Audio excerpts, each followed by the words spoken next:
Hello, everyone, and welcome to the Serpentine Path podcast. Here's a sneak peek of one of the exclusive extended episodes that I offer to the podcast subscribers over on the Patreon. The link is in the show notes if you would like to subscribe and enjoy.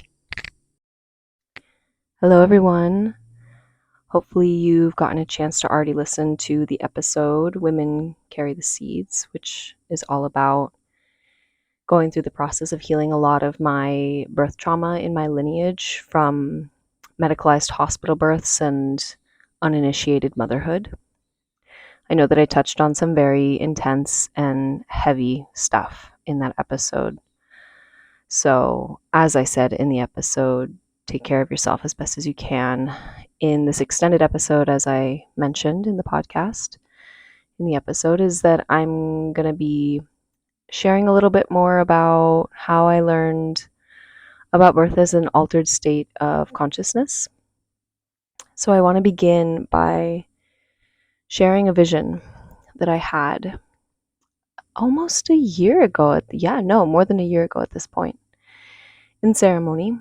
And essentially, what was happening in this vision was that I saw myself first. I could feel myself, actually, as this huge pregnant mother.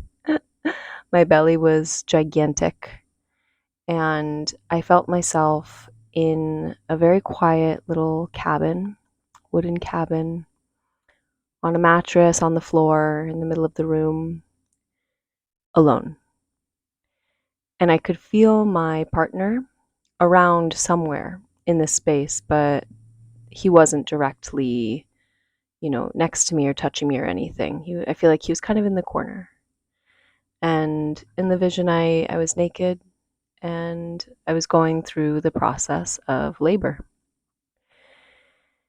And it was unbelievably beautiful and peaceful and quiet and calm. And I could feel my body going through the sensations of birth.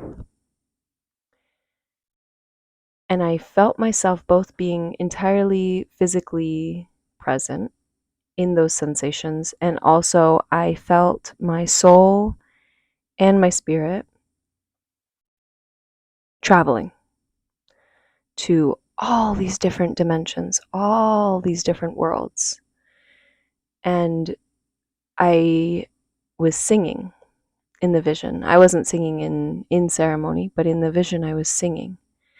And I was opening my throat in this way that I had never felt my voice and my vocal cords. And I could also feel that same structure of my cervix, because the vocal cords in the cervix have the exact same anatomical structure if you look it up on the internet. And I could feel my throat opening up as I was singing, and I could feel my cervix also opening. And I felt myself as this incredible bridge and sacred portal of life,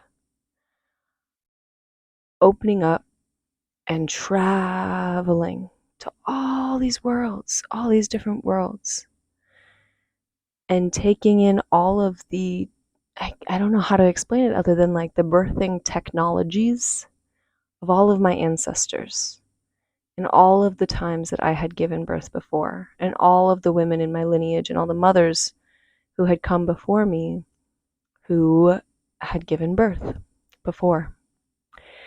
And seeing all of these lifetimes that I had been initiated into motherhood, and seeing my children from all of these lifetimes. And I was singing and singing and singing, and I was speaking, kind of what they would say, like speaking in tongues. Like I was singing words that had no meaning in our English language or any language necessarily known to humankind, but it was like all of these activations were just being downloaded into me and giving me the strength to step into motherhood. And at the same time as I was traveling, I was collecting all of these little pieces of my own soul, but also the soul of my child that was coming through. And I was moving through these worlds and these dimensions and calling out to my child in these different tongues, these different languages, and learning about my child's mission in this life and their path and their journey and all of their imprints and all of their teachings from other lifetimes and things that we had learned together and how to best support them in this life. And I was understanding what it was going to mean to be their mother, what work we were going to participate in together, what we were building with one another. And as I was singing and singing and singing, I was going through these intense physical. All right. If you like what you hear and you want to hear more, please feel free to subscribe to the Serpentine Path Patreon, which is linked in the show notes. On the Patreon, you can also find more of my musical offerings, inspiration behind all of my songs, written pieces that accompany many of the podcast episodes, health and educational resources and recommendations, and much, much more. Your support for this project means the world. Thank you so much.